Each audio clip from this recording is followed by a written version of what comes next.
अगर तुम्हें भी डायरेक्ट अपना वर्कआउट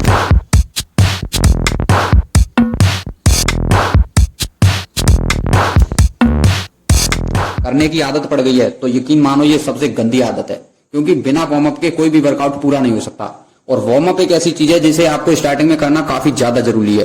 अगर आप इसे स्किप करते हैं तो आपको आगे चल के कुछ इंजरी हो सकती है। पर इसीलिए वर्कआउट चाहे कितना भी करो, लेकिन एक प्रॉपर वार्म अप करना काफी ज्यादा जरूरी है। इसीलिए इस वीडियो में 5 ऐसे वार्म अप सेट बताऊंगा जिन्हें आप अपने वार्म अप रूटीन में ऐड कर सकते हैं, और आप अपने हिसाब से भी कुछ वार्म अप कर सकते हैं, लेकिन वार्म अप करना काफी ज्यादा जरूरी है।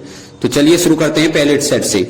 तो वार्म अप का पहला सेट भी हमेशा एक सिंपल और इजी एक्सरसाइज से होना चाहिए। तो इसीलिए हम स्टार्ट सबसे बेसिक और सिंपल एक्सरसाइज से करेंगे, लेकिन हमें बेसिक से बेसिक एक्सरसाइज में भी ये ध्यान रखना है कि एक्सरसाइज हमेशा कंट्रोल में होनी चाहिए, न ज्यादा तेज होनी चाहिए न ज्यादा स्लो होनी चाहिए, और इसे हमें 2 से 3 बार कर लेना चाहिए। और इसके बाद हमें दूसरी एक्सरसाइज करनी है आर्म सर्कल। आर्म सर्कल एक काफी इफेक्टिव और काफी अच्छी एक्सरसाइज है शोल्डर मोबिलिटी और फ्लेक्सिबिलिटी दोनों के लिए, और इसे हमें क्लॉकवाइज और एंटी क्लॉकवाइज दोनों तरफ करना है। और आप चाहें तो इसे एक एक करके सिंगल हैंड से भी कर सकते हैं, लेकिन हमेशा इसे काफी कंट्रोल तरीके से करना है, ना ज्यादा तेजी से करना है और ना ज्यादा धीरे करना है। अब हमारी तीसरी जो एक्सरसाइज है वो है नेक रोटेशन। ये काफी सिंपल दिखने वाली एक्सरसाइज है, लेकिन ज्यादातर लोग इसे स्किप कर देते हैं और काफी इफेक्टिव एक्सरसाइज है। तो इसीलिए हमें इसे भूलना नहीं है और इसके 1 से 2 सेट तो जरूर करने हैं, लेकिन जो भी एक्सरसाइज करनी है वो एक कंट्रोल वे में करनी है। बिना कंट्रोल के किसी भी एक्सरसाइज को ज्यादा तेज या ज्यादा धीरे करने से फिर उस एक्सरसाइज का कोई मतलब नहीं बनता। अब इसके बाद हमें एक ऐसी एक्सरसाइज करनी है जिससे रिलेटेड हम आगे वर्कआउट करने वाले हैं। अब मान लीजिए जैसे मैं मोस्टली अपर बॉडी ट्रेन करता हूँ, तो मैं इसमें सिंपल बेसिक पुशअप लगा सकता हूं। अगर आपको भी अपर बॉडी वर्कआउट करना है तो आप इससे पहले पुशअप लगा सकते हैं, और अगर आपको पुशअप हार्ड लगता है तो आप नी पुशअप भी लगा सकते हैं। लेकिन आपको इसका ध्यान रखना है कि पुशअप ज्यादा ना हो, मतलब आपको ध्यान रहना चाहिए कि पुशअप आप केवल वार्म अप के लिए लगा रहे हैं। और इसके अलावा आप स्ट्रेच के लिए क्रॉस टोटस जैसी कोई भी एक एक्सरसाइज कर सकते हैं। और अगर आप लेग्स का वर्कआउट करने वाले हैं तो आपको कुछ सिंपल स्क्वाट लगाने चाहिए, और स्क्वाट के साथ साथ आप कुछ स्ट्रेच भी कर सकते हैं। बाकी फुल बॉडी वार्म अप करने के लिए आप कुछ देर जंपिंग भी कर सकते हैं। और एक चीज हमेशा ध्यान रखें कि आपका वार्म अप छोटा और इफेक्टिव होना चाहिए। अगर आप वर्कआउट करते हैं तो आप इन 5 वार्म अप एक्सरसाइज को भी ट्राई कर सकते हैं, काफी इजी और इफेक्टिव एक्सरसाइज हैं।